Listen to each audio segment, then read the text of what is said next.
हमारा जन्म होता है और हम जीवन जीते हैं। इस आशय को लेकर के विगत 3-4 दिनों से आपके मध्य एक प्रवचन की श्रृंखला चल रही है। उसी क्रम में थोड़ा और हम आगे बढ़ते हैं।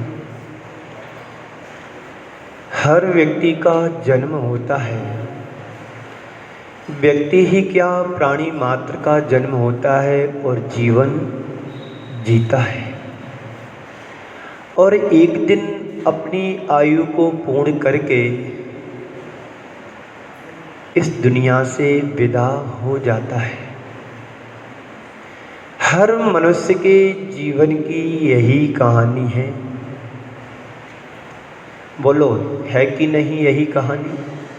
जन्म लेना, मरण को प्राप्त होना। जन्म लेने की बात हर व्यक्ति को सुहाती है। जन्म लेने का नाम हर व्यक्ति को अच्छा लगता है, लेकिन किसी से मरण या मरण शब्द की बात करता हूँ तो बात अच्छी नहीं लगती है।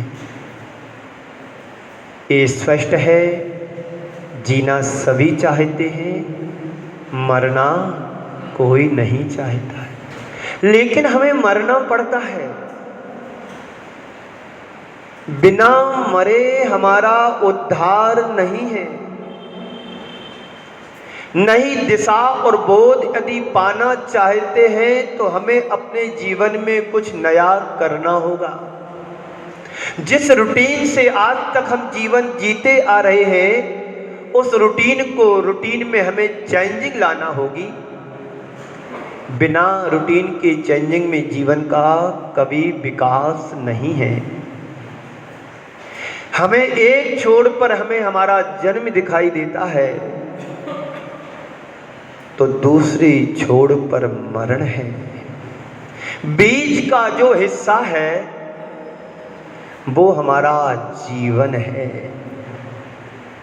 आपके इतिहास के पन्ने आगे के भी पन्ने नहीं हैं और पीछे के भी पेज नहीं हैं, पर बीच के जो पन्ने और पेज हैं बड़े मजेदार हैं। हमारा जीवन कांटों में खिले हुए गुलाब की तरह है। जीवन में दुख ज्यादा है, सुख कम है। अनेक कांटों के मध्य जैसे गुलाब का फूल खिलता हुआ दिखाई देता है, वैसे ही हमारा जीवन अनेक विषम परिस्थितियों के मध्य भी खिलता हुआ जीवन दिखाई देता है। ये हमारे ऊपर निर्भर करता है, हमें अपने जीवन को कांटों की तरह रोते हुए जीना है या गुलाब के फूल की तरह खिलाकर के जीवन को प्रसन्नता के साथ जीना है। क्या चाहते हैं आप लोग? बोलिए आर.के. पुरम वालों, आप अपने जीवन को वादियों में गुलाब की तरह खिलाकर के जीवन जीना चाहते हो कि भुनभुनाते हुए जीवन को रोना चाहते हो? बोलो। हाँ, जीना तो चाहते हैं, रोते हुए नहीं, प्रसन्नता के साथ और खिन्नता के साथ नहीं। पर कर्म कैसे कर रहे हैं हम लोग? कर्म कैसे कर रहे हैं? गुलाब की तरह, कमल के खिले जैसे कर्म कर रहे हैं कि गुलाब का फूल तो अकेला है पर कांटे अनेक हैं। कांटों जैसा जीवन जी रहे हैं कि फूल की तरह जीवन जीने की कोशिश कर रहे हैं। हर व्यक्ति के जीवन से पूछो कि भाई तुम्हारा कैसा चल रहा है? प्रारंभ में कहेगा हाँ ठीक चल रहा है। थोड़ा उससे और पूछो, भाई और कैसा चल रहा है? अरे क्या बताऊं, बड़ी जीवन में दिक्कतें आती हैं, परेशानियां हैं, कहीं ये दिक्कत है, कहीं वो दिक्कत है, कभी बेटी की दिक्कत बताएं, कभी बेटी की दिक्कत बताएं, कहीं अपनी सास की दिक्कत बहू बताए, बहू सास की और सास बहू की, मेरी बहू तो सुनती नहीं है, सास तो अपने हिसाब से चलती है, हम लोग नए जमाने के हैं, जरा सोचती भी नहीं है, पता नहीं ना जाने कितने सारी चीज़ें गिना देगा व्यक्ति। बोलो ऐसा होता कि नहीं होता? हर व्यक्ति की यही कहानी, हर घर की कहानी यही है।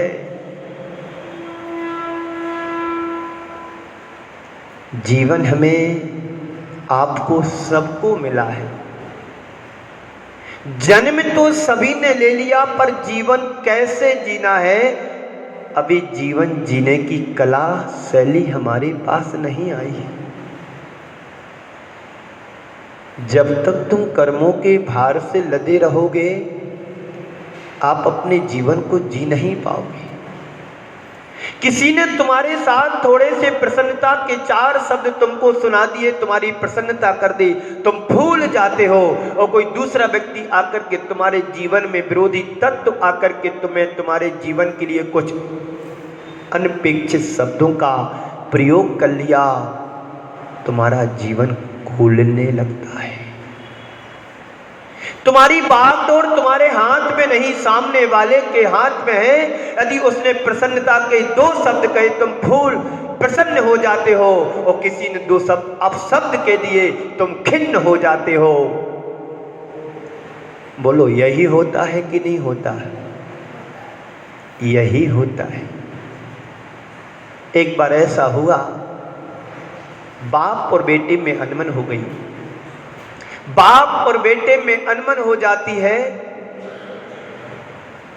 बरसों से बाप और बेटा एक थाली में भोजन करते हैं। यदि बेटे को कुछ दर्द होता है तो पिताजी का दिल दहल जाता है, और पिताजी को कुछ तकलीफ होती है, बेटा सहन नहीं कर पाता है। एक ही थाली में खाना खाने वाले, एक दिन बाप और बेटी में अनबन हो जाती है।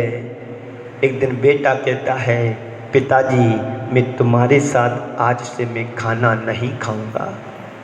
पिताजी मैं आज से तुम्हारे साथ एक थाली में खाना नहीं खाऊंगा। पिताजी कहता है, कोई बात नहीं बेटे, तू नहीं खाएगा, मैं तेरे साथ खा लूंगा। बेटा कोई बात नहीं, तू मेरे साथ नहीं खाएगा, मैं तेरे साथ खा लूंगा। एक परस्परता है कि नहीं हमारे जीवन में? हमारे जीवन में प्रेम, परस्परता, सामान्यता, शांति दिनों दिन सुख होती चली जा रही है। वजह क्या है? कॉम्बिनेशन गैप, आत्मीयता का अभाव, परस्परता का अभाव, जीवन में नकारात्मकता का प्रभाव। जीवन सब जीना चाहते हैं, कोई भी मरना नहीं चाहता है, पर विचार करो, सोचो कि कैसे मुझे जीवन जीना है। प्रसन्नता से भर कर के आनंद के साथ जीवन जीना है, या रोते रोते खिन्नता के साथ जीवन जी रहे हैं। अपने अंदर झांक करके देखो, छोटी छोटी बातों को नज़रअंदाज करो, इग्नोर करो कि चलो कोई बात नहीं, ऐसा तो होता है, आगे बढ़ो। क्या इतना हम कर नहीं सकते हैं? कर सकते हैं, पर कर क्यों नहीं पा रहे? क्योंकि अहंकार मेरे सामने आ जाता है। मैं क्यों झुकूं? यही अहंकार तुम्हारी गलतियों को तुम्हें स्वीकार करने नहीं देता है। गलती होने के बाद भी तुम गलती को एक्सेप्ट नहीं कर पा रहे, वजह क्या है? क्योंकि हमारा अहंकार हमें झुकने नहीं देता है। तो जीवन हमें आपको सबको मिला है, लेकिन सबका जीवन अलग अलग है। जितने लोग यहाँ पर बैठे हैं, सब एक से धर्रे से जीवन जी रहे हैं, जितने भी लोग हैं सब अपने अपने तरीके से जीवन जीते हैं। कोई सुबह 4 बजे उठ कर के धर्म ध्यान करता है, सामायिक करता है, उसकी भी अपनी जिंदगी है। कोई 6 बजे उठ रहा है, 6 बजे उठ कर के घूमने जाता है, उसकी भी अपनी जिंदगी है। और कोई 8 बजे उठ कर के मंजन ब्रश कर रहा है, उसकी भी अपनी जिंदगी है। कोई उठते ही झगड़ने लगता है और कोई उठ कर के प्रभु को नमन करता है। वो भी एक जिंदगी जीवन जीने की शैली है। तुम किस लाइन में लगे हुए हो? देर से उठने वालों की लाइन में हो कि ब्रह्म मुहूर्त में उठ कर के जीवन जीने वालों की लाइन में है?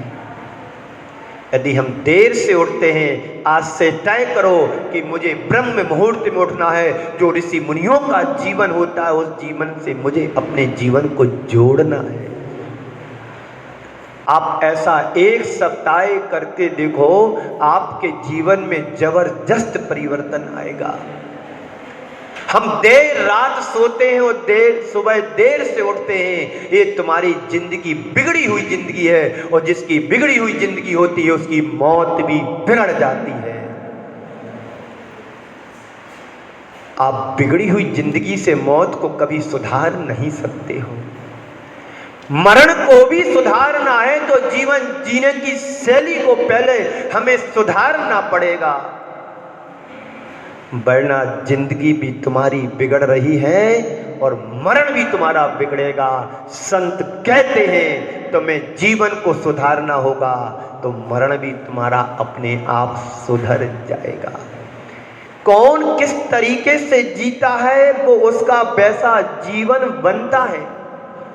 कल मैंने कहा था, व्यक्ति की सोच जैसी होती है वैसा उसका नजरिया बनता है, और जैसा नजरिया होता है वैसा उसका जीवन बनता है, और जैसा जीवन बन जाता है वैसा उसका आचरण बन जाता है। हम अपने आचरण को देखें। आचरण यानी तुम्हारे आर के पुरम में आ गए चरण। किसके? साधु संतोर महात्मा के। वो आचरण तुम्हारे जीवन का दर्पण बने। हम रोज प्रभु की वंदना करते, रोज प्रभु को देखते हैं, अपने जीवन में कितना परिवर्तन आया। एक पल का दर्पण तुम्हारे जीवन के अर्पण को समर्पित कर देता है। हम रोज दर्पण में देखते हैं। क्यों देखते हो आप लोग? हम नहीं, आप लोग की बात कर रहा हूं। आप लोग रोज दर्पण में देखते हैं, क्यों देखते हैं? मैं आपसे प्रश्न करता हूं, बोलो बोलो जी। अपने चेहरे को दर्पण में क्यों देखते हैं? इसलिए देखते हैं क्योंकि मेरे चेहरे पर कहीं जो बिंदी लगाई है, काजल लगाया है, क्रीम पाउडर लगाया है और अनेक प्रकार की चीज़ों को तुमने मेंटेनेंस के आधार पर सब चेहरे पर लगा करके, बॉडी पर लगा करके कहीं गड़बड़ तो नहीं लग गई?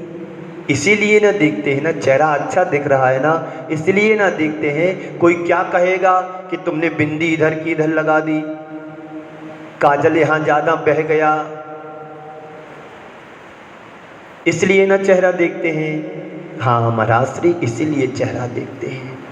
जिस प्रकार से तुम बाहर के चेहरे को मेंटेन करने के लिए दर्पण के सामने जाते हो, दर्पण में देखते हो कहीं मेरे चेहरे पर काली माँ किट्टी माँ तो नहीं लगी है, धूल तो नहीं लगी है, पसीना तो नहीं बह रहा है। संत कहते हैं उसी प्रकार से तुम बीच रास्ता के दर्पण के सामने जाओ तो अंदर अपने कर्मों को देखो कि मेरी आत्मा में कौन कौन से कर्म जुड़े हुए हैं। तो मंदिर आना तुम्हारा, जिनालय आना सार्थक है। जीवन की सार्थकता इसी में है कि हम भगवान के रूपी दर्पण में देखें और अपने किट्टी माँ काली माँ कर्मों को दूर करने का प्रयास और प्रयत्न करें। धूप से झुलसने वाला व्यक्ति ही छाया की ओर जाता है, और जिसको धूप ही सुहा रही हो वो छाया की ओर नहीं जा सकता। कर्मों के भार से लदा हुआ व्यक्ति ही कर्मों को दूर करने से प्रयास और प्रयत्न करता है। जिसको कर्म ही अच्छे लग रहे, जिसको संसार में ही रस और आनंद आ रहा है, वो संसार से छूटने का कभी उपाय और प्रयास भी नहीं कर सकता। बोलो, कैसा लग रहा आपको? बोलो तो, मेरी बातें तुमको भारी तो नहीं लग रही? बोलो, हाँ बोलो, कैसी लग रही? अच्छी लग रही। मैं चाहता हूँ बातें ही अच्छी ना लगें, प्रभु का दर्पण रोज देखें और जीवन को अच्छा बनाने का प्रयास करें।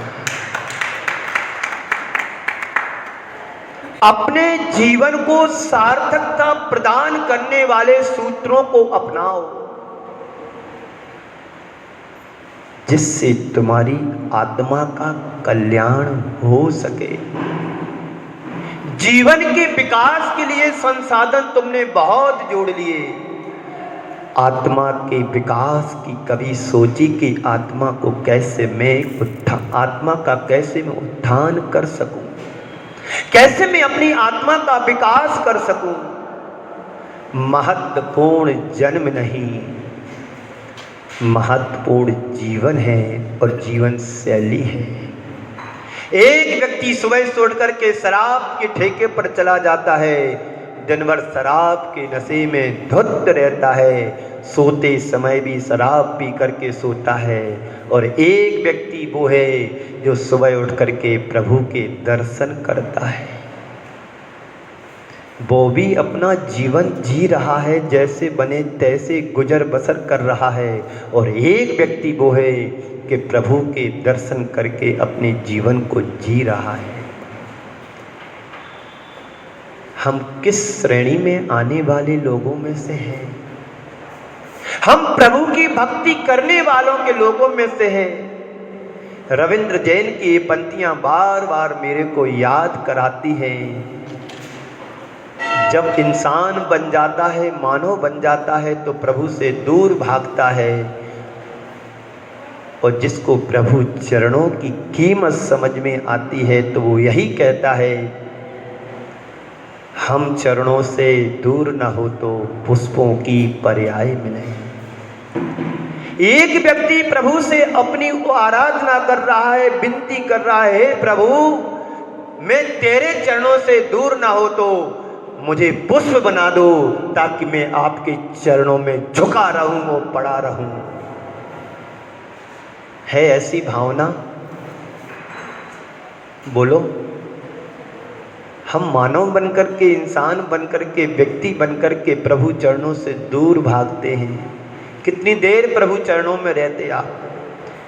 बहुत से बहुत आध घंटा। अभी मैं हूं तो 10-20 लोग बैठ रहे हैं, जी पुजारी 5 और 5 10, 10 और 3 13 और 2 15, 15 और 2 17 लोग बैठे हैं पुरुष वर्ग में, और 36 महिलाएं बैठी। एक आध दो आगे पीछे बांधा तो ऐसा ही होता, 50-100 ग्राम आगे पीछे चलता है। कितनी देर तुम प्रभु के चरणों में टिक सकते हो? महाराज जब तक भूख ना लगे और घर में काम ना करना पड़े तब तक मंदिर में रह सकता हूँ। घर जाऊंगा, काम करना पड़ेगा और भूख लगेगी तब जाऊंगा।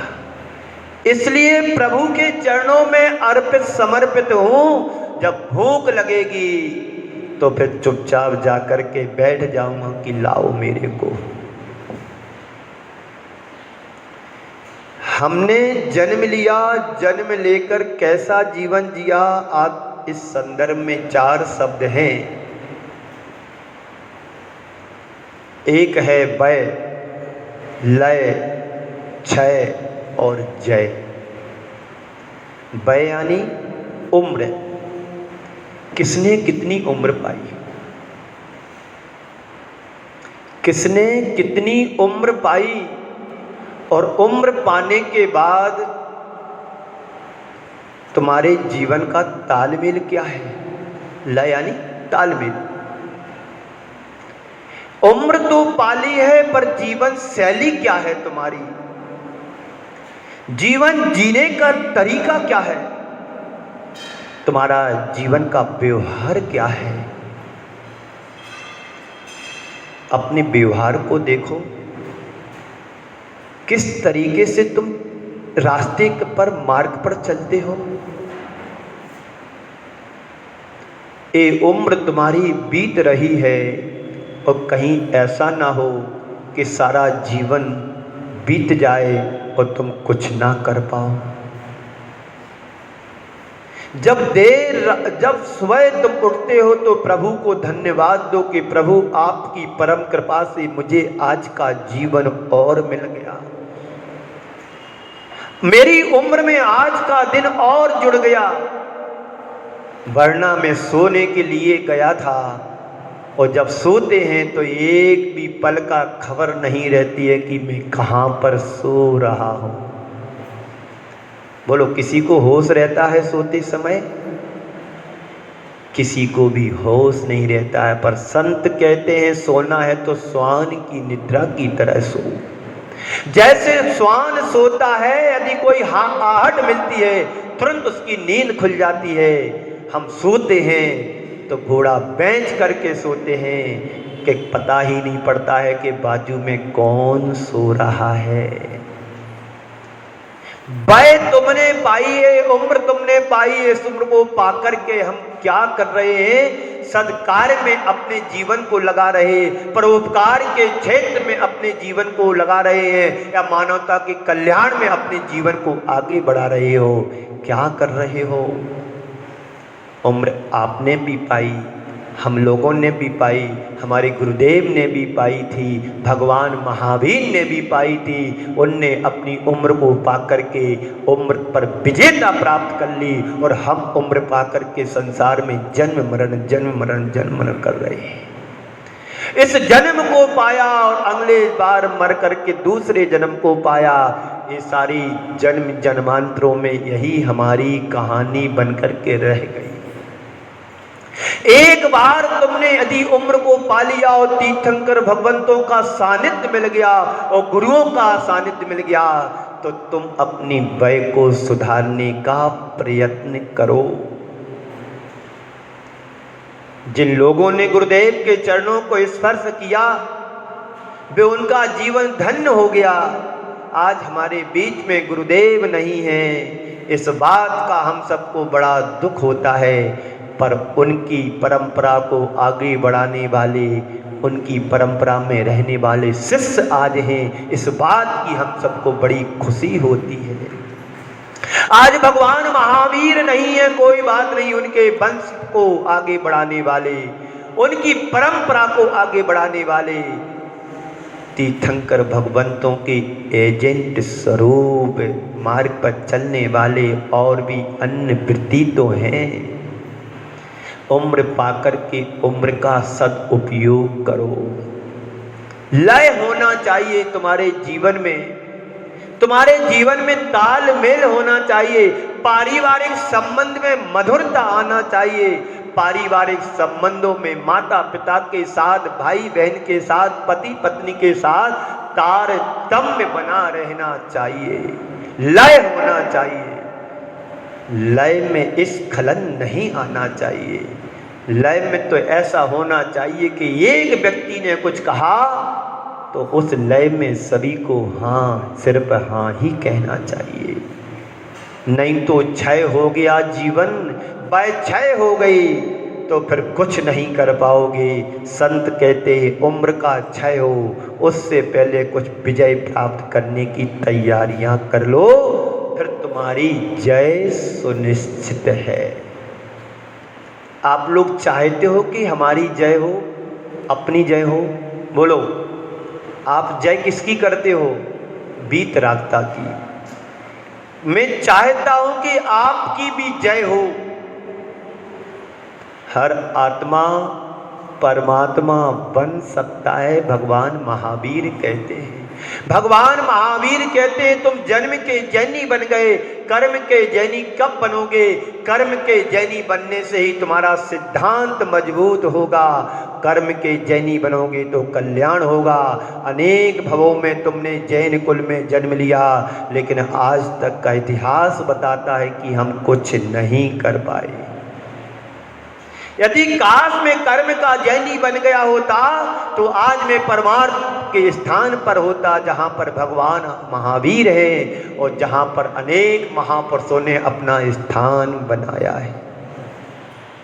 तो उम्र को पाया है, वय को पाया है, पर लय कितनी तुम्हारी है, इस पर दृष्टिपात करने की जरूरत है। जब लय ताल मेल होगा तो कर्मों का जय होगा, फिर हमारी जय ही होगी, फिर इसमें कोई संशय नहीं है। माँ के पेट से हमारी वय की शुरुआत हो जाती है। 9 माह भी हमारी उम्र में लिखे जाते हैं, लिए जाते हैं।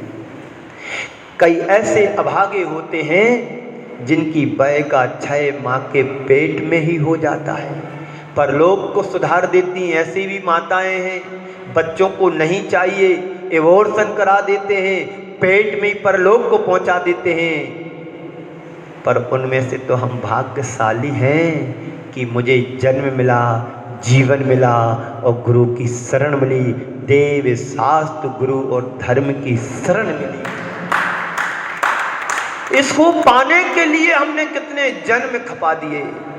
हमारे जीवन की यात्रा निगोद पर्याय से प्रारंभ होती है और जीवन का अंत मोक्ष अवस्था में कहा है। सबसे न्यूनतम इकाई है हमारे जीवन की तो निगोद पर्याय है, और सबसे उत्कृष्ट परम पर्याय है तो मोक्ष सिद्धस्थ अवस्था है। उसको पाने का प्रयास हमारा सदैव होना चाहिए, सतत होना चाहिए।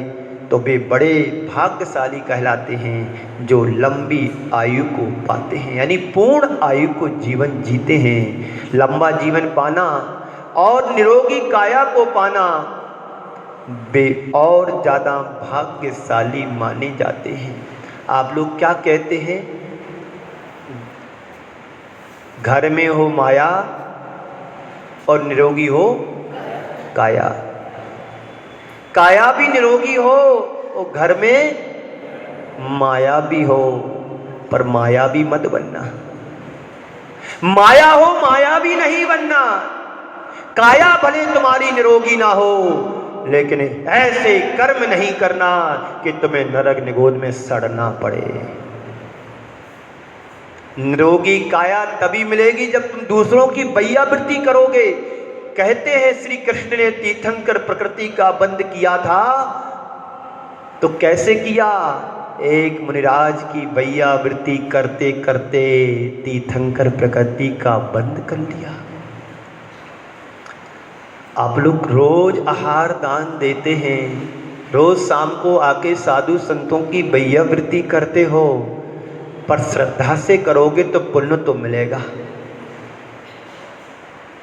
अरे अब महाराज कब जाएंगे पता नहीं, गर्मी है, वैसे हमारा स्वास्थ्य अनुकूल नहीं रहता है महाराज, और आ गए तो जाना तो पड़ेगा। जाना नहीं पड़ेगा, जाना ही है। पड़ेगा नहीं, जाना ही है, तब पुण्य का बंद होगा। नहीं तो वो ऐसी कहानी ना हो जाए कि एक अम्मा निर्वाण कांड को पढ़ा जा रहा तो बड़ी जोर जोर से कह रही थी। क्या कह रही थी? लिखा तो था कि जे बलभद्र मुक्ति में गए, और अम्मा बड़े अपनी अपनी ताल छंद में पढ़ रही थी, जे बलभद्र मुफ्त में गए। कहीं तुम्हारा दान पुण्य मुफ्त में ना चला जाए। मैं आप सबसे यही कहना चाहता हूँ कि जीवन पाया है, जीवन शैली को सुधारो, और जब जीवन शैली सुधरेगी जो भी तुम करोगे जीवन धन्य बन जाएगा। जीवन को निहाल बनाने के लिए हमें सत्कर्म करना चाहिए, परोपकार के कार्य करना चाहिए, मानवता के उत्थान के लिए जो बने वो करना चाहिए, तब तुम्हारा जीवन धन्य बनेगा। आप भगवान महावीर के जीवन को उठा के देख लो, पारसनाथ भगवान के जीवन को देख लो, हर तीर्थंकर के 10 भवों को देखो, हमेशा उन्होंने श्रेष्ठी पद पाया और मानवता के कल्याण में सब कुछ निछावर कर दिया। आने वाली तिथि में अक्षय तृतीया आ रही है। अक्षय तृतीया आ रही है। कहते हैं शास्त्रों में ऐसा लिखा है, धर्म तीर्थ का प्रवर्तन बाद में हुआ, दान तीर्थ का प्रवर्तन सबसे पहले हुआ है। दान दोगे तो धर्म तीर्थ आगे बढ़ेगा और दान नहीं दोगे तो धर्म मिट जाएगा, अंत हो जाएगा। सबसे पहले दान दिया आहार दान का, उसके बाद केवल ज्ञान हुआ भगवान के लिए। सब कुछ छोड़ने वाला, सब कुछ ग्रहण करने वाले के घर एक बार 24 घंटे में जरूर जाता है। आज मैं नहीं जाऊंगा क्योंकि आज मैंने केस लॉन्च किया है, उपवास रहता है, इसलिए अब आज मैंने त्याग कर दिया सब कुछ, जीवन का भी त्याग कर दिया कि यदि कुछ होगा तो अच्छा ही होगा। कल जब मैं आहार ले रहा था तभी मेरा मन बन गया था कि आज आहार मेरा अच्छा हो गया या ना हुआ, पर केस लॉन्च तो करना ही करना है। केस लॉन्च करत नाल डरत परिसय सो लगे निज ध्यान में। अरे मित्र महल मसान कंचन कांच निंदन, और आगे है धुतीकरण अर्घावतारण असी प्रहारण मैं सदा समता धरण। ये जीवन होना चाहिए। वय पाई है, वय को सार्थक करो, जीवन में ताल में लय बनाओ, नहीं तो जीवन क्षय क्षय हर क्षण हो रहा है। एक पर्याय हमारी निकल रही है, उन पर्यायों को सार्थक करो, जीवन को सफल बनाने का प्रयास करो। अभिषेक कर लिया, शांति धारा कर ली और बनी तो थोड़ी सी पूजन कर ली, इतने मात्र से कल्याण नहीं होना है। यदि ऐसे में ही कल्याण होता तो अभी तक सारे कोटा के मोक्ष चले गए होते। कल्याण तो तभी होगा जब तुम श्रद्धा से प्रभु से जुड़ोगे। भक्ति में श्रद्धान होना चाहिए। भक्ति आदान प्रदान की नहीं होती है, श्रद्धान की भक्ति होती है। कंकड़ भी शंकर तभी बन सकता है जब उसके अंदर भगवत्ता प्रकट होती है। वो भगवत्ता कहाँ से आती है? हम जब पुरुषार्थ सही दिशा में करें तब। समय आपका हो रहा है, अभी 10 मिनट बाकी है। कितने मिनट बाकी है? 10 मिनट बाकी है। तो लंबा जीवन पाना और निरोगी काया को पाना भी और ज़्यादा भाग्यशाली होते हैं। अगर देखा जाए तो उस अर्थ में भी यहाँ उपस्थित सब भाग्यशाली ही बैठे हैं कि आयु भी अच्छी पाई है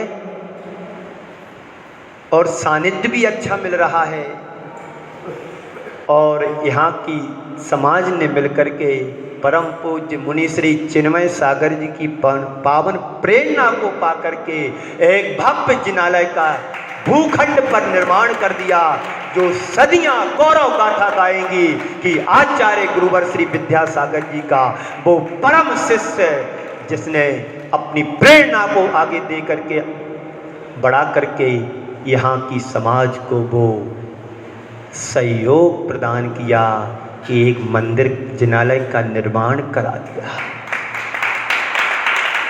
मंदिर का निर्माण नहीं हुआ होता तो आज मैं यहाँ नहीं होता, और आज यहाँ पर जितनी भी समाज सेविका सेवक बैठे वो भी यहाँ नहीं होते, कहीं और दूसरे मंदिर में जाते।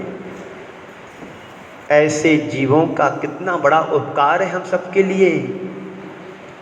बस यही तीर्थंकर जैसी प्रकृति का बंद कराने में कारण बनते हैं। वो अपने लिए नहीं सोचते हैं, जगत के उत्थान और कल्याण के लिए सोचते हैं कि प्राणियों का कल्याण कैसे हो। मंदिर को आशीर्वाद दे करके, बनवा करके, आशीर्वाद दे करके, पंच कल्याण करा करके पंच तत्व में विलीन हो गए। कितने लोग यहाँ पर सम्यक दर्शन को ग्रहण करेंगे, अपनी आत्मा का उत्थान कर पाएंगे, कर्मों का क्षय कर पाएंगे और अपने जीवंत प्रतिमा की विजय को जय कर पाएंगे। बंधुओं, बड़े दुर्लभ क्षण होते हैं जब हम अपने जीवन को सही दिशा बोध दे पाते हैं, वरना हमारा जीवन तो यूं ही व्यतीत हो रहा है। गई बहुत रही थोड़ी वाली कहावत है। जीवन का बहुभाग हम सबका बीत गया है। अब जो क्षण, जो पल, जो श्वास तुम्हारी बची है, इसका भी कोई भरोसा नहीं कि हम ले पाए कि नहीं। जो श्वास मैंने छोड़ी है वापस ले पाओ कि नहीं, इसका भी कोई भरोसा नहीं होता है। तो हमारी एक एक श्वासें कर्मों के क्षय में लगें और आत्मा की जय जयकार की ओर बढ़ें। निश्चित इसी में हमारा कल्याण है। इसी मंगल भावना के साथ आप सभी को समय देखते हुए यहीं पर विराम देता हूँ। इन 4 पंक्तियों के साथ, आँखों में अगर अरमान हो तो जहान तुमसे दूर नहीं, आँखों में अगर अरमान हो तो जहान तुमसे दूर नहीं, और पाँखों में अगर उड़ान हो तो आसमान तुमसे दूर नहीं। मंदिर की शिखर पर बैठ करके पक्षी ने एक गीत गाया, मंदिर की शिखर पर बैठ करके पक्षी ने एक गीत गाया, श्रद्धा में तुम्हारी जान हो तो भगवान तुमसे दूर नहीं, श्रद्धा में तुम्हारी जान हो तो भगवान तुमसे दूर नहीं। अपने जीवन में परिवर्तन लाएं। वय को पाया है, वय को पाने के बाद हमारे जीवन में तालमेल बने, पारिवारिक संबंध में मधुरता आए और कॉम्बिनेशन गैप भी दूर हो, तो तुम्हारे जीवन में जो कर्म जुड़े हैं वो क्षय को प्राप्त होंगे। फिर तय है कि तुम्हारी जय होगी ही होगी ही। इसी मंगल भावना के साथ गुरुदेव के चरणों में नमन अर्पित करते हुए यहीं पर विराम देता हूँ। बोलिए परम पूज्य आचार्य गुरुवर श्री विद्यासागर जी महाराज।